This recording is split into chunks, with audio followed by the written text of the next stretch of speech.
জাতীয় দলের ফেরার আরও একটি দারুণ সুযোগ পেতে যাচ্ছেন সাব্বির রহমান। গত বিপিএলে যেভাবে পারফরমেন্স করেছেন সেটা পুনরায় দেখাতে পারলেই হবে বাজিমাত।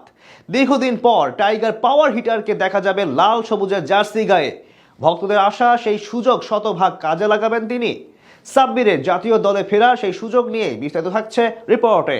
ডাউন দ্য উইকেটে এসে লং অনের উপর দিয়ে বিশাল বড় বড় ছক্কা হাঁকাবেন, আবার প্রতিপক্ষ বোলারদের চোখে চোখ রেখে জবাব দেবেন। পুনরায় 22 গজে ব্যাট হাতে ঝড় তুলবেন, এমন স্বপ্নগুলো আজও মনের গহীনে ধারণ করেন সাব্বির রহমানের ভক্তরা। সাব্বির ফিরবেন কি? ফেরা হয়তো জরুরি, ভক্তদের জন্য হলেও আরো একবার লাল সবুজের জার্সিতে প্রত্যাবর্তন করা উচিত। সেই পথ সহজ করতে এবার দারুণ একটা সুযোগ আসতে চলেছে তার কাছে, যেখানে ভালো করতে পারলেই টি-20 দলে জায়গা করে নিতে পারেন এই পাওয়ার হিটার। সাব্বির রহমান নামটা এদেশের কোটি কোটি ক্রিকেট প্রেমীদের কাছে এক আক্ষেপের গল্প বললে খুব বড় ধরনের ভুল হবে না। অপার সম্ভাবনা এবং সামর্থ্য নিয়ে 22 গজে পদার্পণ করলেও সময়ের সঙ্গে সঙ্গে উন্নতির বদলে নিজের অবনতির দিকে নজর ছিল তার। 2017 সালে সাব্বিরের খেলা দেখে অজি কিংবদন্তি স্পিনার নাথান লায়ন তাকে সম্বোধন করেন বাংলার বিরাট কোহলি নামে, কিন্তু অকালে অল্প সময়ের ব্যবধানে হারিয়ে যান তিনি। তার ভক্তরা অবশ্য এখনো স্বপ্ন দেখেন তিনি ফিরবেন,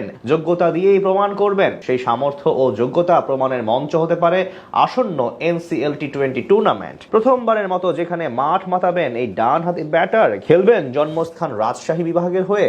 2024 সালে প্রথমবারের মতো মাঠে গড়ায় এনসিএল টি-20 টুর্নামেন্ট। সংক্ষিপ্ত ফরম্যাটের পাইপলাইন সমৃদ্ধ করতে এমন উদ্যোগ নিয়েছিল বিসিবি, যার আদলে এবারও মাঠে গড়াবে এই টুর্নামেন্ট। গত সিজনে লঙ্কা টি-10 টুর্নামেন্টের জন্য ছিলেন না সাব্বির, তবে এবার যেহেতু অবসর সময় পার করছেন তিনি, তাই খেলবেন রাজশাহী বিভাগের হয়ে, যেটা হতে পারে তার জন্য প্রমাণ করার বিশাল সুযোগ।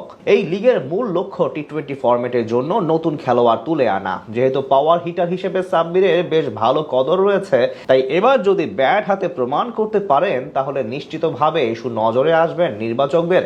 এর সাথে তার জন্য পজিটিভ বিষয় হলো গত বিপিএল এর পারফরম্যান্স। 2025 বাংলাদেশ প্রিমিয়ার লিগের শাকিব খানের মালিকানাধীন ঢাকা ক্যাপিটালসের জার্সি গায়ে ব্যাট হাতে প্রায় 160 স্ট্রাইক রেটে মাত্র 9 ইনিংসে 189 রান করেছেন তিনি, যেখানে ব্যাটিং গড় ছিল ইনিংস প্রতি 31.50।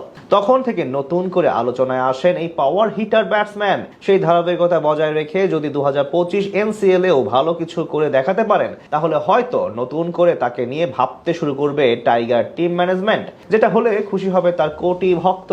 সবার প্রত্যাশা এবার জাতীয় লিগে পারফরমেন্স করে জাতীয় দলে প্রত্যাবর্তন করবেন সাব্বির রহমান। সেই পথ সহজ করতে এবার দারুণ একটা সুযোগ আসতে চলেছে তার কাছে, যেখানে ভালো করতে পারলেই টি-20 দলে জায়গা করে নিতে পারেন এই পাওয়ার হিটার।